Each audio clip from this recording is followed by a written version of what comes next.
Hi, I'm Chantra Powell, and I'm the Proven Not Perfect podcast host and a best-selling author on Amazon. Do any of these words call out to you? Drive, ambition, doing, leading, creating. These words call many of us, and sometimes to heroic impact. This is all good until we forget about our own self and our own self needs, mainly care. My Village of All-Stars, they not only command position, but they command influence. Well, there's always a backstory. I myself, Chantra Powell, have had to put myself on the sideline a few times, but I'm still in the game. I'm staying in the game. The only thing different about me is that I'm proven not perfect. Enjoy.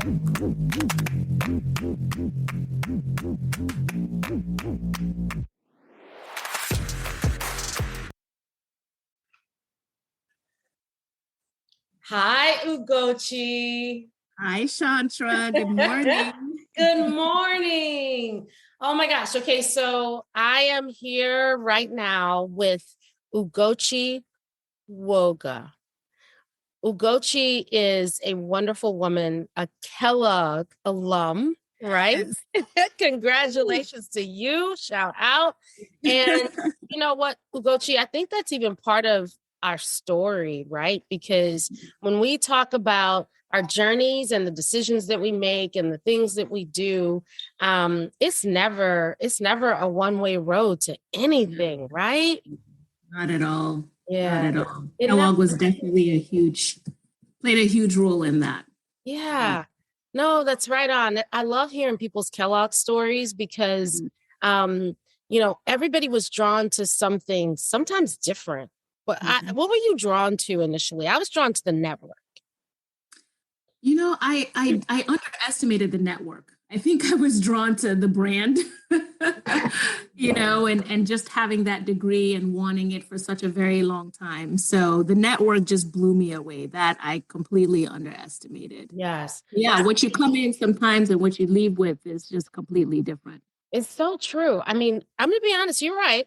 It was clearly the brand. I was clearly looking for an experience that allowed me to not just spend my time, but to value my time, right? So that was true.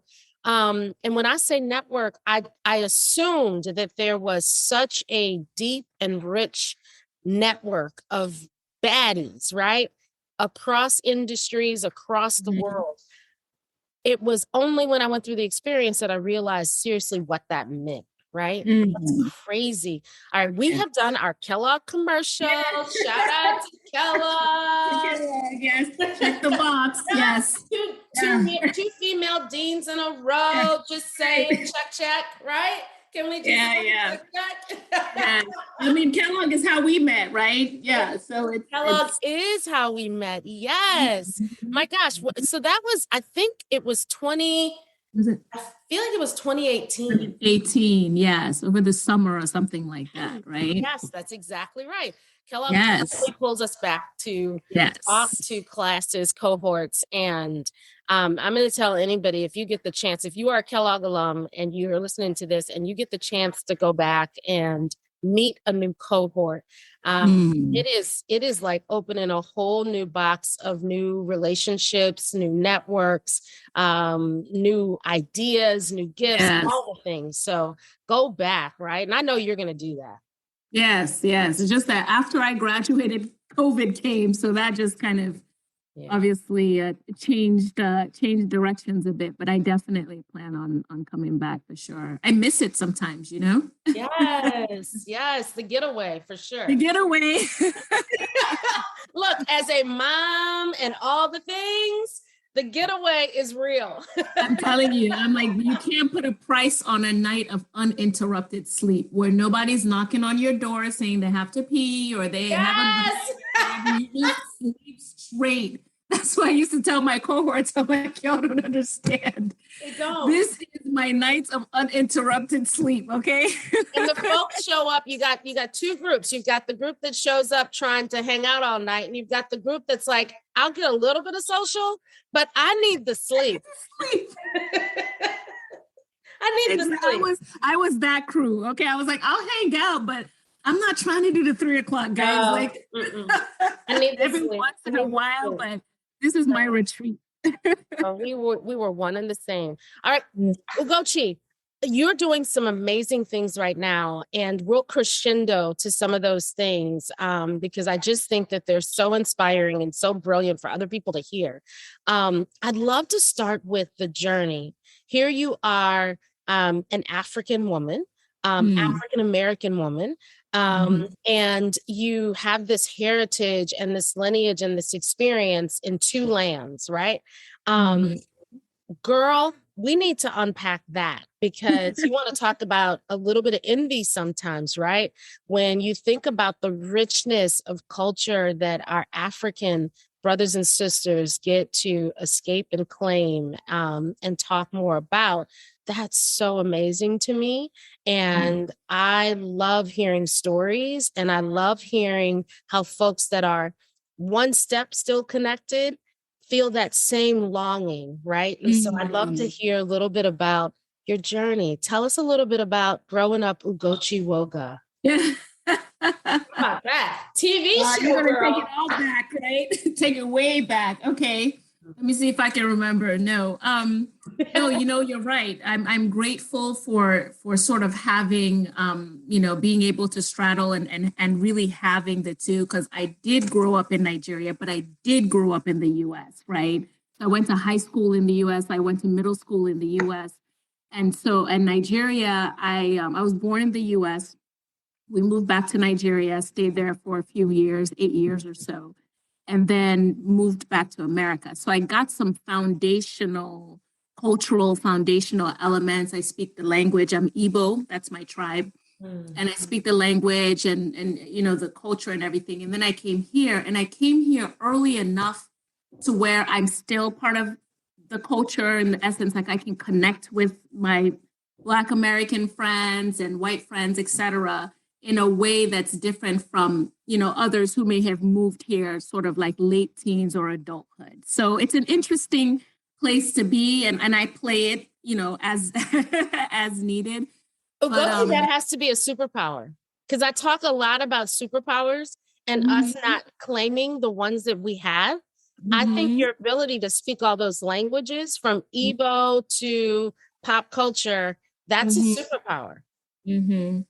Yes, I mean, yes, you can say that for sure, because I am able to, I understand both very, very well. And sometimes I'm accused of being one versus the other. So it's good. We moved here late 80s and to Buffalo, New York, with my family. And luckily all of us were able to come within a year together. But it's interesting.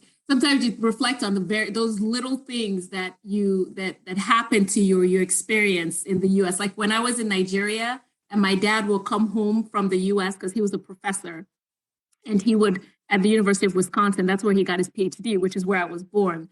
And my mom got her master's from there. So they moved back, and he would go and teach there and come back.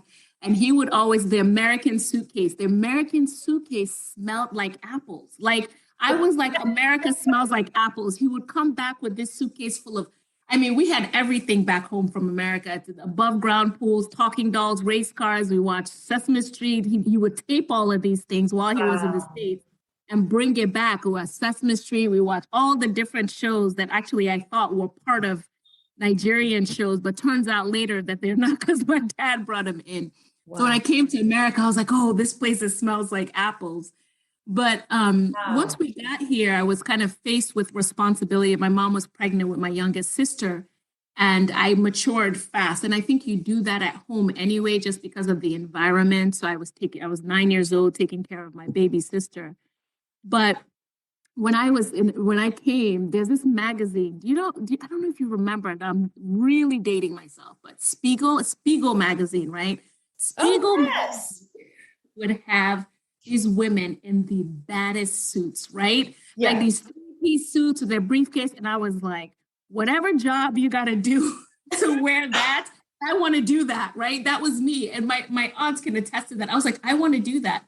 And from then on, that everything I did was fashioned for that look, right? So we moved to Tallahassee, which is where I grew up, essentially in the US. I did middle school and high school and university. I went to FAMU there. But like when I was in high school and got my part-time jobs, I would get it. I didn't do like restaurants or grocery stores, and not that there's anything wrong with that, but I wanted to be wearing those suits. So I did, Yes. I was like, I went into like businesses, and I was either their filing person or admin or something, but I was in a corporate environment. And then of course I went to business school at FAMU, which had a really great business program. So, and then from there I moved on to United Technologies. After I graduated, they recruited me, United Technologies Corporation, which is now Raytheon Technologies. Yeah. And was there for about 12 years. And That culture reminds me of my GE experience. Exactly, yes. And you guys, you had the rotational program, right, at GE. Mm-hmm. We did too at UTC, and I went through that financial leadership program. And I think at UTC, like, it was fantastic experience, great foundational business foundations and structure and processes and stuff like that. And I did, lots of challenging assignments. I went overseas twice. I had 2 international assignments. I did all the employee engagements. I got copious awards, but I wasn't wearing the 3-piece suit just yet. I was business casual, right? Because the people in those 3-piece suits from the Spiegel magazines were the VPs and the directors, right? The executives. And I was like, I checked all the boxes of the things that I needed to do, but I wasn't quite wearing that 3-piece suit just yet, right? And obviously it's not the attire, it's the power behind it. Yes. And I wasn't really sure that I would get there in enough time, right? It was like, I felt like I had done the things that I was told to do and I was supposed to do. And I even became a Sarbanes-Oxley expert and other kinds of subject matter experts, but it just didn't seem, it seemed like it would take a little bit longer. Now, give us some context, in the time frame, right? Because I'm just going to go back to what you brushed over really quickly. You land this great job with this great corporation in an esteemed program. You are clearly doing all the right things to excel and to be successful. They ask you to do something. It sounds like you were not slow to say yes, right? And that yes took you literally all over the world. You literally said yeses that took you all over the world. But then I hear you say you still were not in the 3-piece business suit. What?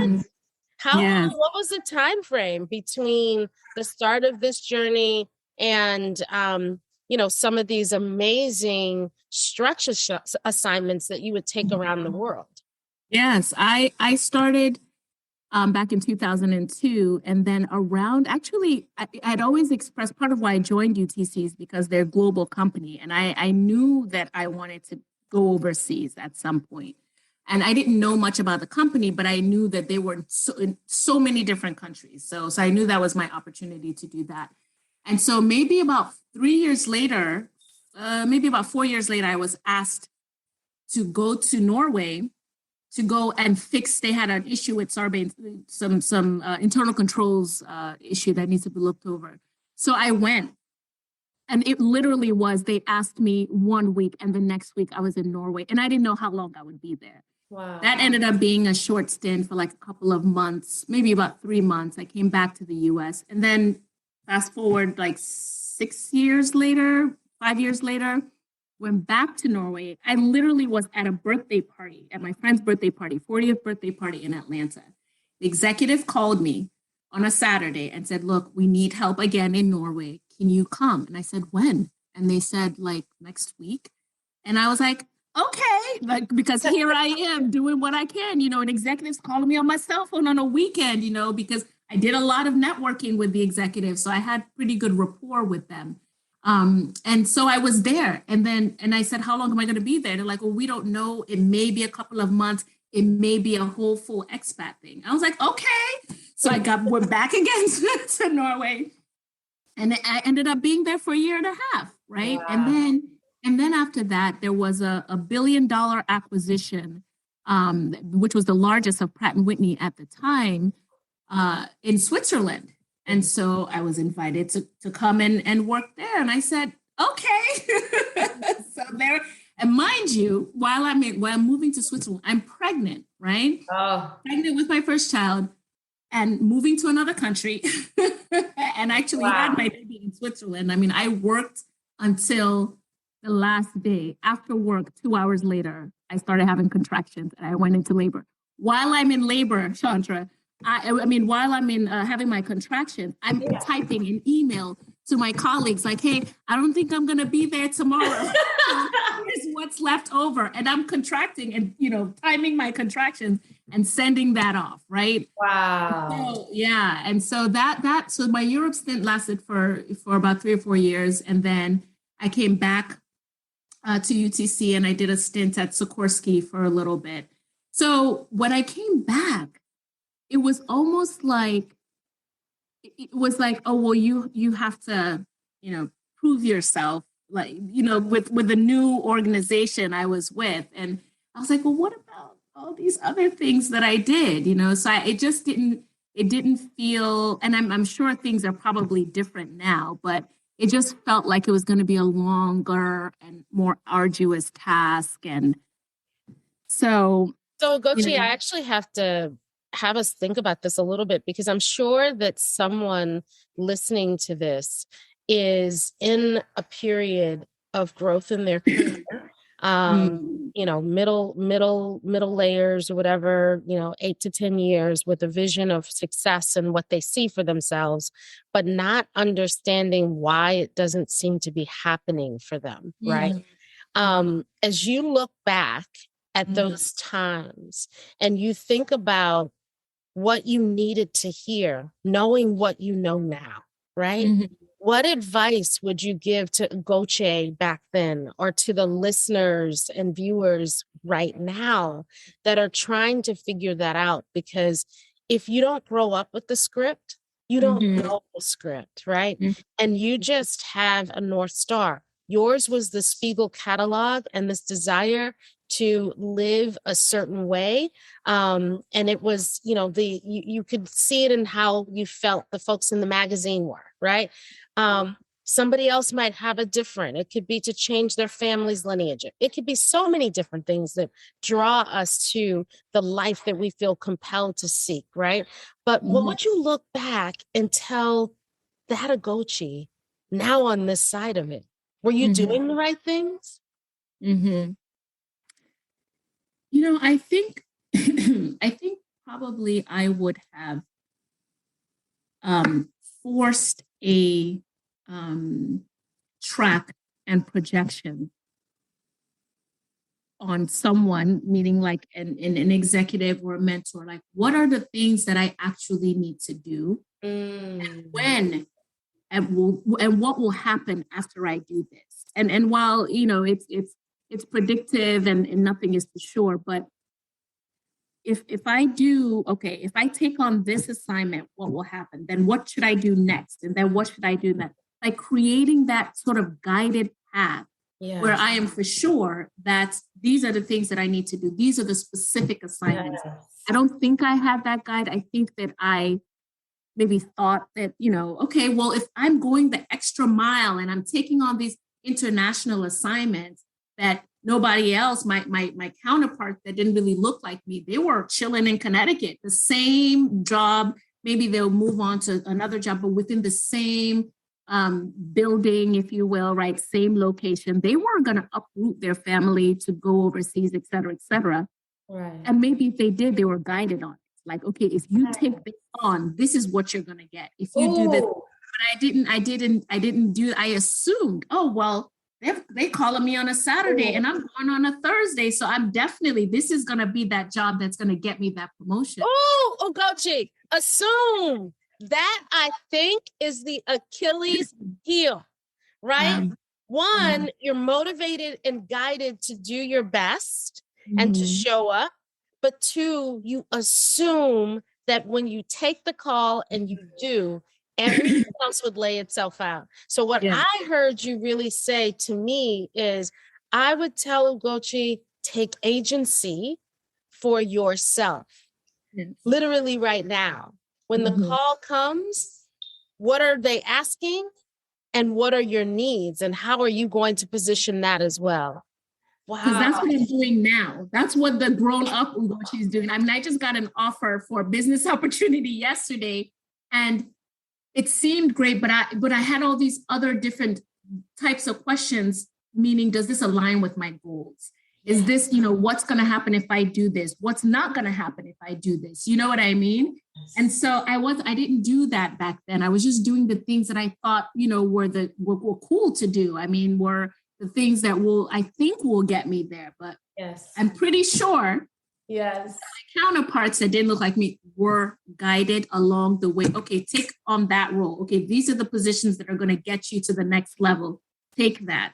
Yeah. And that's, yeah. So I was kind of all over. I mean, I was doing great things, but it was still kind of all over the place. So when I came back to the States, I didn't sort of have sort of this complete career story that they could take on and move me up to the next level. I was here and I was there and I was this, and they heard all these great stuff that I was doing, but I wasn't there. You weren't packaged. You weren't packaged, right?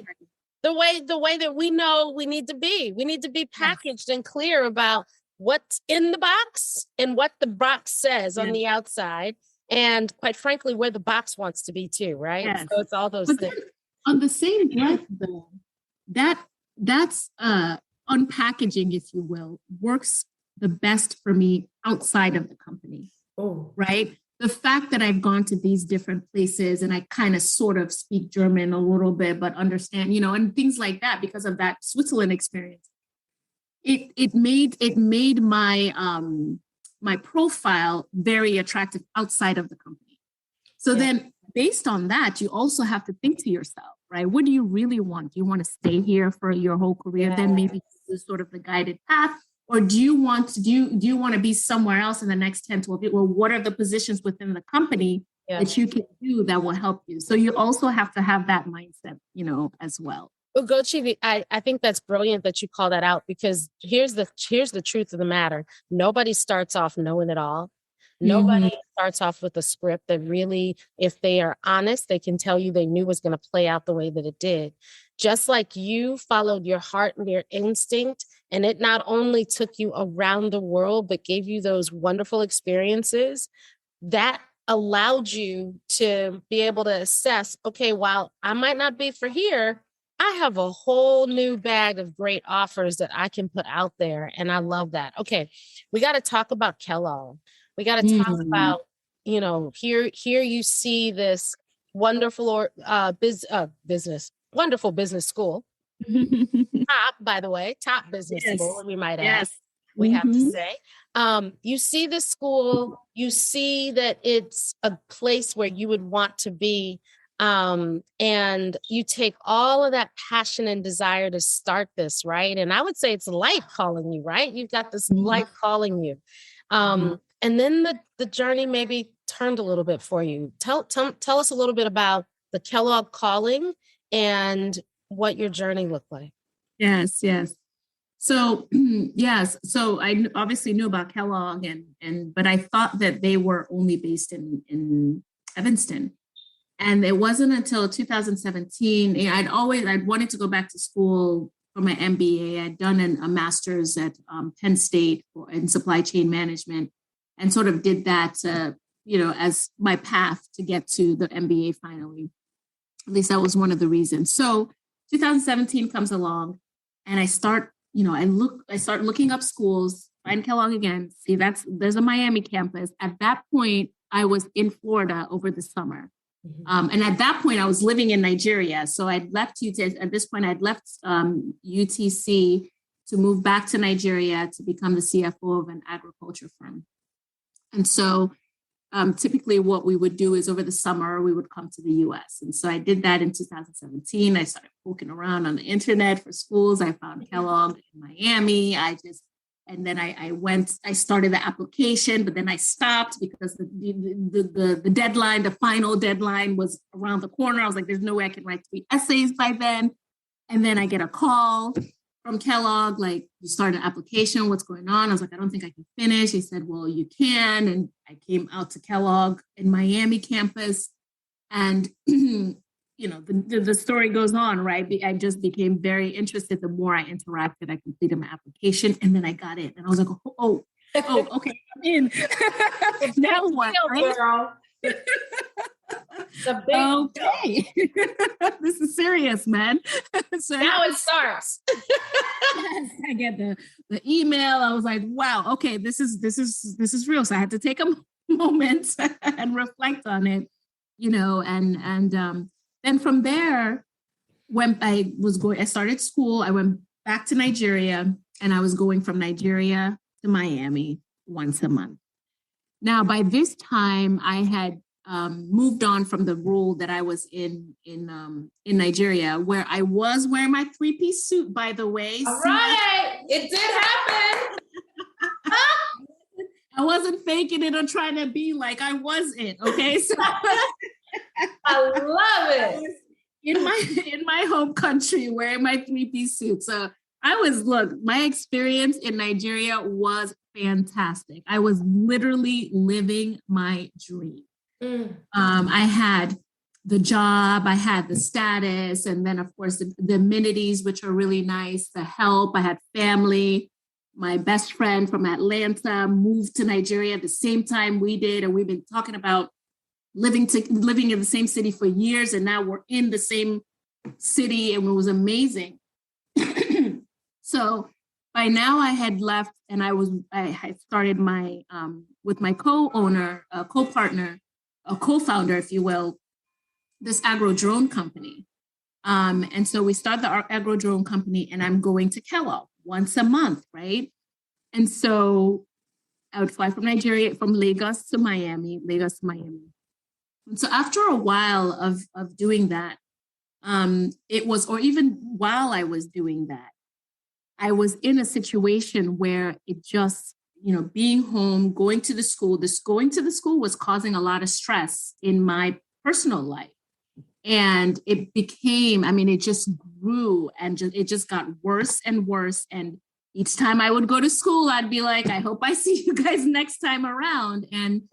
But when I would go there, thinking that I wouldn't come back the next time, I would have such a fantastic and wholesome and fulfilling experience, both in and out of the classroom, that I would come back home like, I don't think I can stop this. This thing was meant to be, because every time I go, it's a reinforcement that I should be here.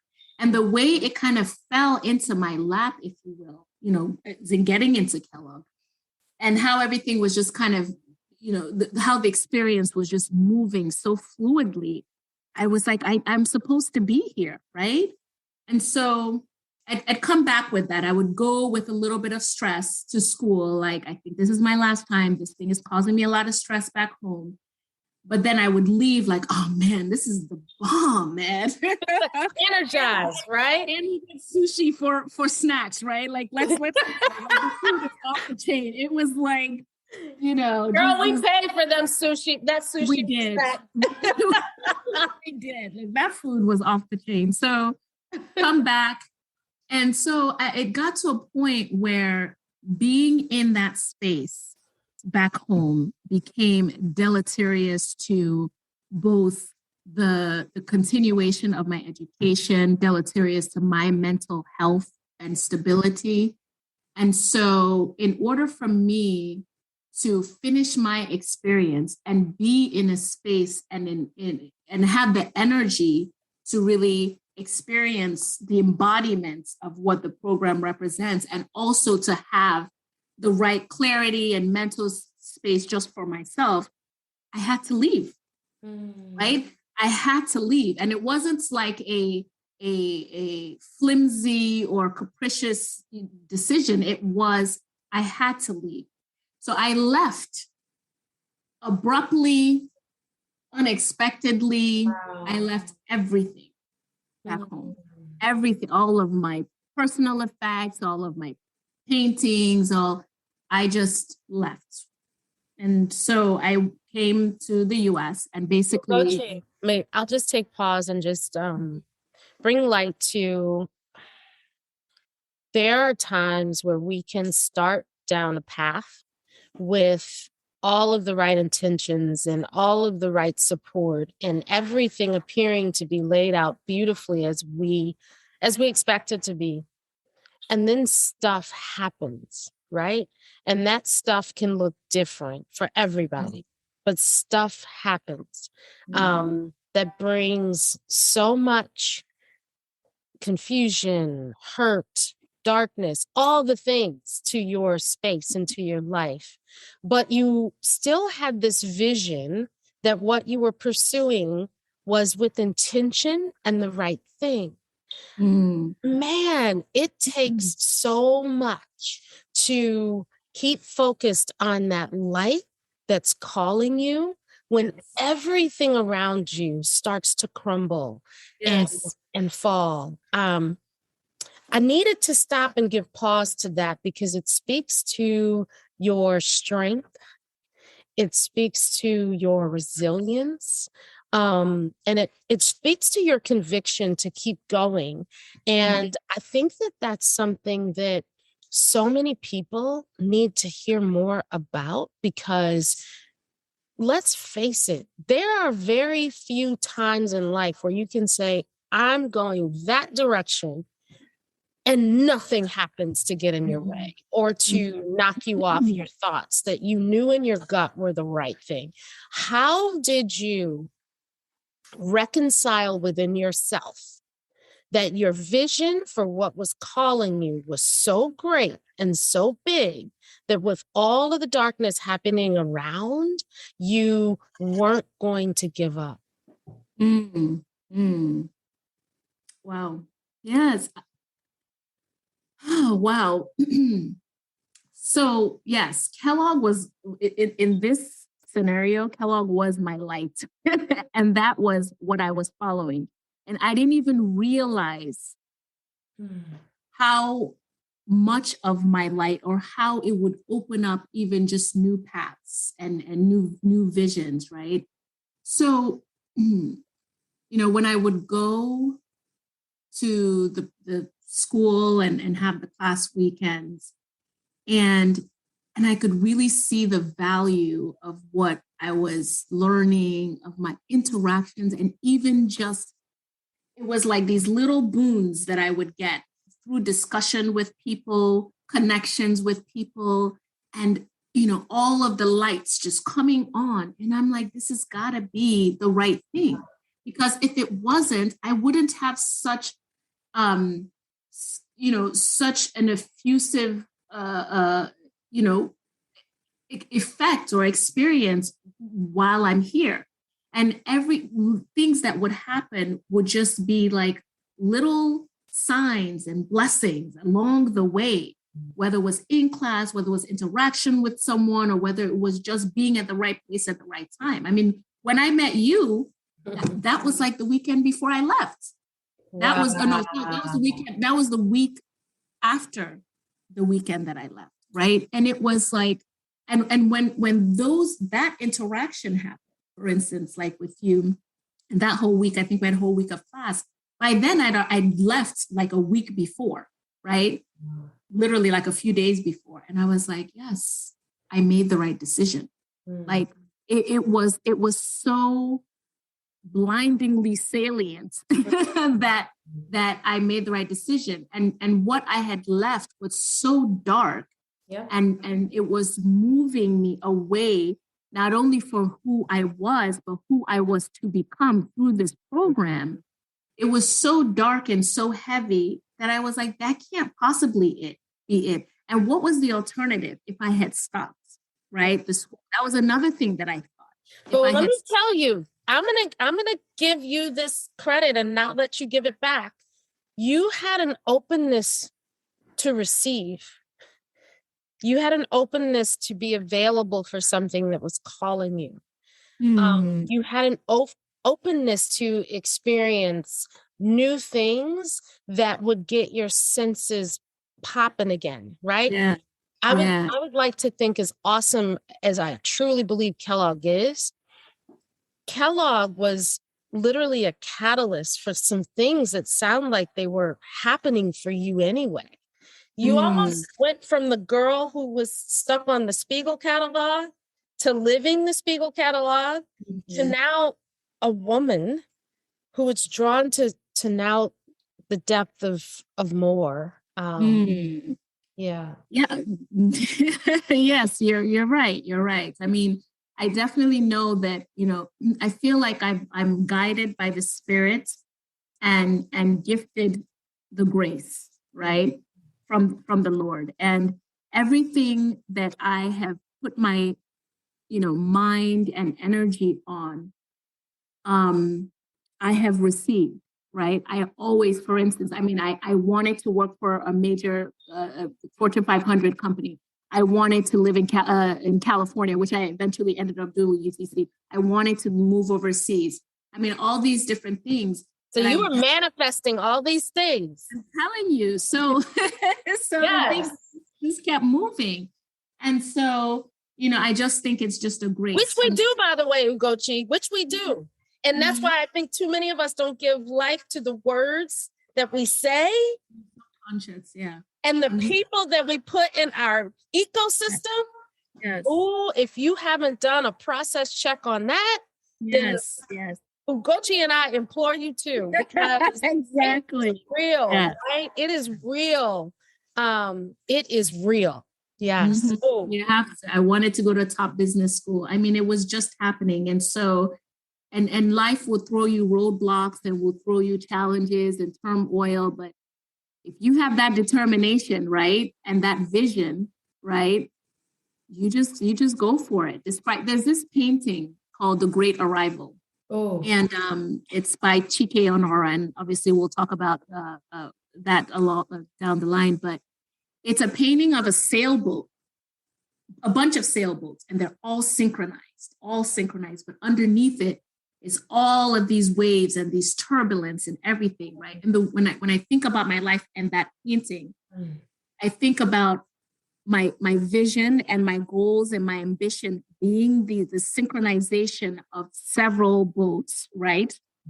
And then underneath it, with all the waves, it's like the vicissitudes of life, right? And regardless of what's happening beneath that, in the waves and the turbulence, that steadiness still has to go. And how you manage all of those disturbances, right, will allow you, if you manage it properly, it will allow you to still keep going. And whether it's your mental state keep going, whether it's your goals and your aspirations keep going, but that's just how life is. So yeah. Oh, all right. So here it is. You are so fierce that you were able to pull it together and keep it moving, even when you didn't think you could. You get that degree. Congratulations. Another wonderful accomplishment for you, because you've already shared so many. And then you have clarity. Clarity comes. Yes. It brings you back to the U.S., nestled for good. And, or at least for now, we won't say for good, because right. We're stories, right? But you have this clarity. And so tell us, okay, so now you've got this Kellogg degree, you're here. Mm-hmm. How do you feel it's all coming together? So after Kellogg, I was like, okay, I'm going to do this I'm going to be this corporate executive, I think. But I haven't really I haven't been in corporate America since 2014. I've lived in another country, in an African country. I've worked for an African entrepreneur. I've become an entrepreneur myself. How am I going to mold myself back into the UTC years, basically, right? After experiencing all these sort of dynamic and more flexible, if you will, and freeing experiences, how will I shape? In fact, I talked to my the career. I think Kellogg gives you like these career advisor, and that was one of the things. She was like, "What are your concerns about?" I said, "I don't know how to be that corporate America person that I was before, because I've been in Nigeria where you have the freedom to express yourself anyhow you want, and I've worked for African entrepreneur. I've become an entrepreneur. How am I going to shift?" And she said to me, why do you think you have to shift? That's like, right. Why can't you just be who you are today? Oh, I don't know who who she was, but give her a high five. Colleen, that was Colleen, yes. Who do you? Colleen, yes. Yes. She goes, why do you think you have to shift? I was like, I don't know, because that's what you do here, right? You know? And so, and being in the Nigeria work environment, you become more expressive, right? So I'll give you an example. Here you may say, I think if somebody brings up an idea that's dumb, and you say, you'd be like, perhaps we should look at it a different way or something. And then back home you may say, that doesn't make any sense. Like, why would you do that? No, I'm Nigerian. I didn't do the research yet, but I've come to the conclusion that I'm Nigerian. Maybe even Igbo. Yes. So you're just like, what's wrong? You know, and this is not what you're saying behind their back. You're just, and that's just how it is. But so I had to, you know, I vacillated between back corporate or what else. And so there's this saying in Igbo land, in my Igbo culture, and it says, "Oge mmadụ tetere wụ ụtụtụ ya." And that means that when a person wakes up is their morning. Oh. When a person wakes up is their morning. Oh. Your morning could be 2 a.m., 5 a.m. It could be 2012. It could be 2022. But whenever it is yours. You got to own it. You got to embrace it and do something with it, right? And my morning, my ututu was spring of 2020. So a few months after graduation. My mom has this home healthcare business she's had for 15 years. And it was in need of leadership by a corporate person, somebody who's had business experience, been to business school, who understands business, not necessarily healthcare, because she does, but business, to bring structure, to bring growth, and implements systems and processes and stuff like that. And so I'm like, oh yeah, we should find this person, that person, we can put up this ad.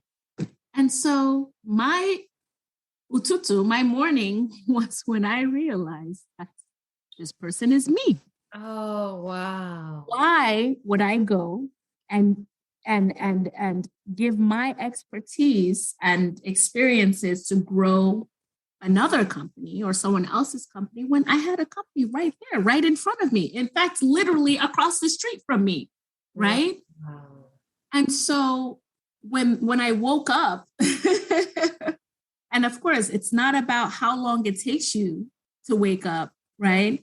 It's about what you do when you're awake and the destination. And once you reach that destination, you revel in it and you get joy and peace and satisfaction out of it. And that's what I got when I made the decision to join the family business as the CFO and CSO.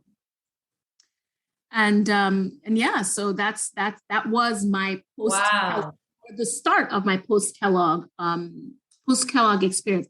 And the interesting thing about being in the family business, so we have the home healthcare company. Yeah, talk about it, because you know I started one in 2020. A home healthcare company? No. A family business. A family business, right. I thought so, yes. So my mom is the CEO, she's the owner of it, and my dad plays a role as a COO. And then my sister actually is a director of one of our divisions. And so it's been really, it's been a great experience. I mean, the sort of relationship and communication channel that we have amongst ourselves as a family is really good.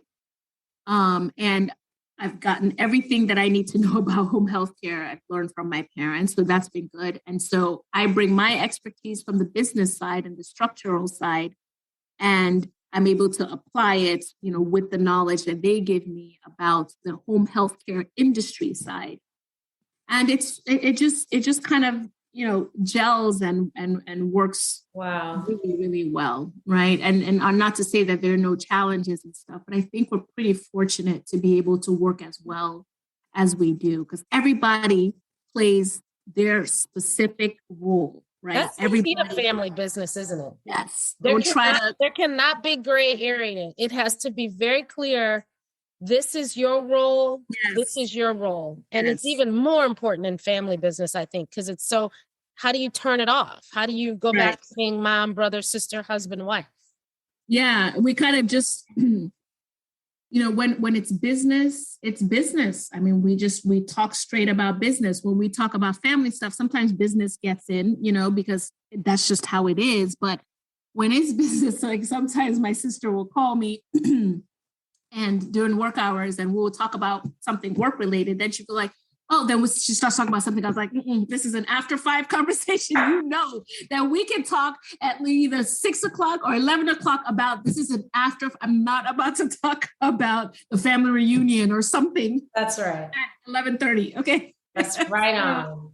So really trying to, and really having the courage to, if there's an issue, regardless of the fact that it's your mother or father or sister, having the courage to be able to express what that issue is and not allow sort of the relationship to hinder or to disrupt the way that you need to express it. Because at the end of it, and I would always say at the end of the day, we're running a business. We need to make money. So it's not about sentiments. Yeah. Okay. It's not about sentiment. This is the real deal. This is our livelihood. So when I project either a concern that I have about a particular area, maybe that somebody, one of them is managing or something like that, I will project respectfully, but I try to sort of block sentiments in it. You know what I'm saying? If you're not doing something correctly, you're not doing it. If we think we can improve, we think we can improve, but it's not about whether you're related to me or not. It's about the business. Like at the end of the day, we have a business to run. That's right. And so, so really delineating those is a constant. It's a constant thing. But for us, I think it kind of flows. It flows naturally. When somebody asks me clinical questions, I'm like, that's not me. That's Dr. Imelda. So we don't try to, Or here's another thing too that happens, because sometimes you may feel, whether this is true or not, that people may try to say things to possibly pin you against that other family member. Right? Well, Dr. Imelda said blah, blah, blah. And if I did not necessarily agree with what they said Dr. Imelda said, or don't really believe if Dr. Imelda said that, rather than me saying, oh, that's not true, that's not correct, I may say, well, let me check with Dr. Imelda and get back to you. So if they come to me about what somebody in the family said, I will say, let me check. Yes. Do you understand? Or let me get back to you. Or I would say, if it's something that I think that one of the family members should have answered and they're coming to me, I'm saying, well, what did Dr. Imelda say? Or what did Dr. Jude say? What did Machi say? Right? And then they say, well, they said such and such. And to the extent, if I don't agree, or even if I do agree, I will still verify from them and say, hey, did you say X, Y, and Z? Or did you talk to this person? So that's another, and it's a level of protectionism in some sense. And it's also to show a unified front, but not like in a favoritism perspective. It's just, you just got to clarify and you can't do hearsay, I mean, that should be applied regardless. You can't do hearsay. Like, let me just check. I'm not sure about that, but we'll see. Let me just check with them and see. Well, Ugochi, these are pearls of wisdom that anyone who is either working in a family business right now, thinking of starting a family business, these are pearls of wisdom that really, really matter. And I actually think it's something that even if you're just an entrepreneur, starting up with a group of friends, right? These are some truths that really, really work to keep that infrastructure tight as you're growing and bringing in other people to the team. It's a different thing. All right, so you're going to have to take us back, because you talked about when you escaped from that dark time, you had to leave almost everything behind, including some treasured art. And then you mentioned a little while ago a wonderful scene from an artist by the name of Chike. Yes, Chike Honora. Chike Honora. So now tell us what that means for your life now, because I hear you've got some amazing passion projects in play. It's so funny because it's, sometimes I say it's this next section of my life is so random, but then in some sense it's not, because it has characteristics of things that have happened and that I like that, but I just didn't think I'd put it in this form. So the beautiful thing about leaving behind and starting, even though having to start from the bottom, but still starting over, is that I was in a space where, despite the turmoil I endured and basically turning my life upside down, I ended up in a dynamic space where creative thinking, and eclectic thinking resided and thrived, right? Oh, I feel that space right now. I'm telling you, I don't think I would have been in this space had I stayed, right? Because I had the Kellogg education, which basically made me feel like I could do anything. And not just the education, but just the experience and the interactions and the connections. And then I was in a family business. And then I was in a place where I just had good energy around me and good influence around me. It allowed me to be free mentally, right? It allowed me to really think through possibilities, right? And really just be in a place where, like I said, anything was possible. I mean, I was with a group of people or a network of people who were doing all kinds of incredible things. Yeah. And then I was being with the family business. I had some room and flexibility and allowance from my parents to do whatever it else that I wanted to do. So because I was there mentally, whatever I received, there's something, again, I'm going to go back to an Igbo term. It says, Ihe mmadụ ruru oge ya awụghị ụsa. That means that whatever comes to you at your time is not through, we call it long throats, but it's not by begging or forcing. Whatever comes to you at your time, whenever it gets to you, is not through forcing and begging, because it was meant to get to you. It was meant for you. And so that for me is a manifestation of this gallery, right? If you told me a year and a half ago I was going to open a gallery, I'd be like, I don't know how it's going to happen. And so I sometimes I talk about the gallery and like it's so random, but let's be clear, she's opening an art gallery. Yes, and it's an art gallery, yes, featuring, it's called Ovico Gallery. And Ovico Gallery, the birth of Ovico Gallery, without me knowing, was in 2005. And I say that because when I think through how I got there, when my time came and how I got to me, it started off with purchasing Chike's paintings. I was a huge fan of his paintings. And that was in 2005. In 2005, I bought the first painting. Then I collected a couple more, which are the things that were left behind, and God knows where they are today.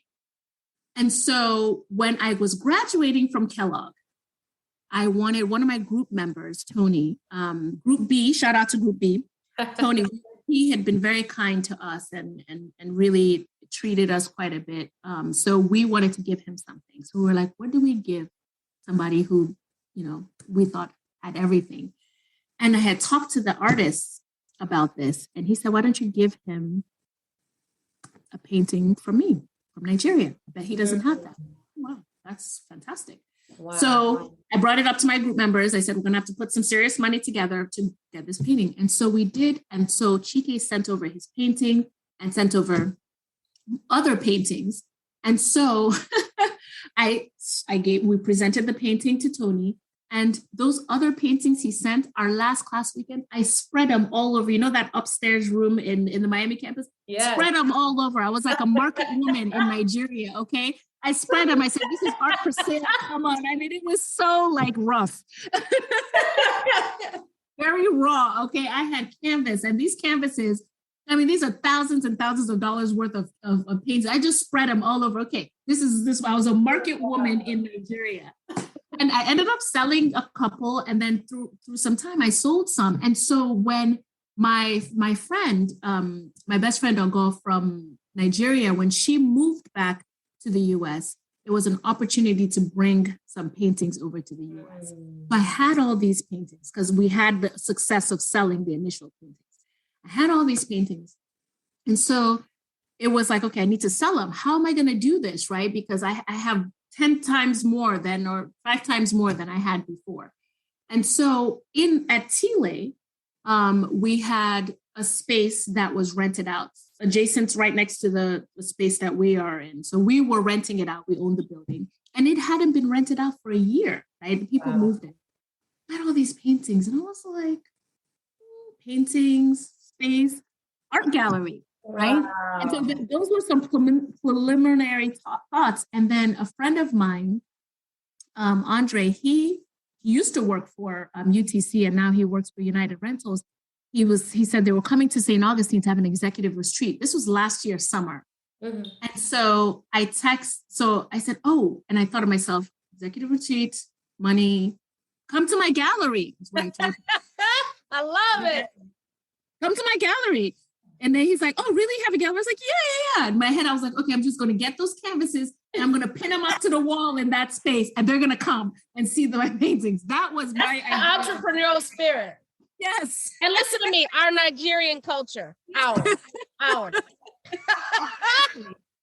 Y'all, I don't think I'm Nigerian, but I don't know. Maybe I am. You should do that genealogy thing. Yes. So he said, oh, you are? He said, well, my boss's son is an art guy, a digital art guy, and he worked in galleries and he knows a lot. I was like, oh, yeah, send me his number. And from there, Chantra, the paintings from the space, everything in between is this consultant Riley that I brought on, and it now has morphed into something much bigger. Wow! Ever imagined? I mean, I didn't think I would have to paint we painted the walls, ripped out the carpets. I mean, it just blossomed into something more magnificent. But it's that's how we ended up with the gallery. So then I got the paintings. Got some of them stretched, put it up. We had a soft opening in December. And the gallery is literally from my office in Chile. If somebody was to call that they wanted to see, I just go walk like 6 feet, open the door and let them in. So it's just amazing how these things just kind of come together. And in you know what though? You followed the light.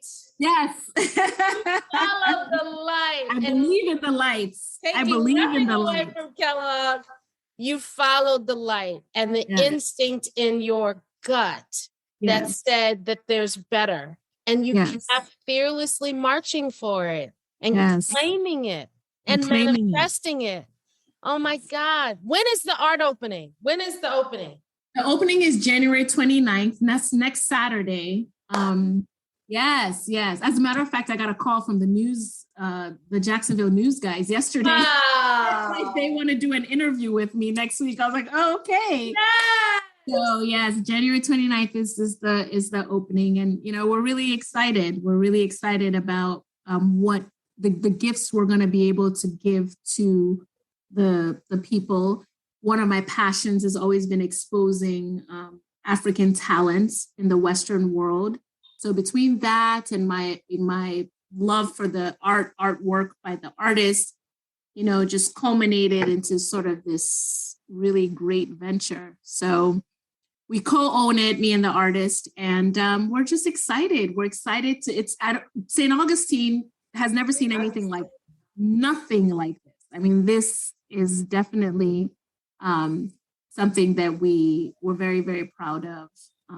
So yeah. I mean, I think ultimately for me, it's think about all the turmoil, think about the successes, but always maintaining a state of gratitude, right? Constant state of gratitude, because you have to go through things in order to get to things, right? You have to go through to get to. Girl. And so if you're in a constant state of gratitude, even when you're going through it, even the worst times, if you stay in that constant state of gratitude, which means that you have hope that it's going to get better, you will realize the realization and the manifestation of all of that turmoil to get to where you are, you would see that. And so, Preach, Ugochi. Girl, look, I could keep talking. I know you are a busy woman. You are not only leading a family business, you are getting ready for a wonderful art opening. And I am hopeful. I'm hopeful that I can be there. It's a little bit of a drive, but I'm really I'm manifesting that I'm gonna be there. Amen. Let that subconscious talk to you. Yes, it's calling me for sure. Girl, look, this has been just a gift to spend time with you, sharing your story. Your story is just so packed with so many inspiring nuggets that I know that those that listen will be receiving. And if they open themselves up, they will be blessed in receiving. So thank you. Sister, I am hugging you. I am so proud of you. I am so grateful for that chance opportunity for somebody to ask me to come back to Kellogg and to be a blessing to others. And I'm so excited that I was blessed with you and so many others. So thank you. Thank you, Chandra. Thanks for having me. I appreciate it. Oh my gosh. Yes. Thank you so much. We'll be talking. Okay. All right.